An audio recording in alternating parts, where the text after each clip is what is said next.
કૃષ્ણ ભક્તિના રંગે રંગાવા અને જય રણછોડ માખણચોરના નાદ સાથે ગુજરાતનું પ્રસિદ્ધ યાત્રાધામ ડાકોર હાલમાં ભક્તિમય બની ગયું છે।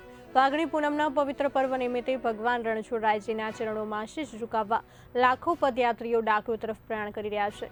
આ વર્ષે પ્રશાસન અને મંદિર ટ્રસ્ટ દ્વારા કરવામાં આવેલી વિશેષ લાઇટિંગ અને સુરક્ષા વ્યવસ્થા આકર્ષણનું કેન્દ્ર બની છે। આ વર્ષે ફાગણી ઉત્સવને વધુ ભવ્ય બનાવવા માટે મંદિર પ્રશાસન દ્વારા અત્યાધુનિક સ્કાર્પિયન લાઇટોનો ઉપયોગ કરવામાં આવ્યો છે। રાત્રિના સમયે જ્યારે આ લાઇટો ઝળહળી ઉઠે છે ત્યારે સમગ્ર મંદિર પરિસર જાણે શ્વેત દૂધિયા સાગરમાં ડૂબ્યું હોય તેવો ભાસ થાય છે।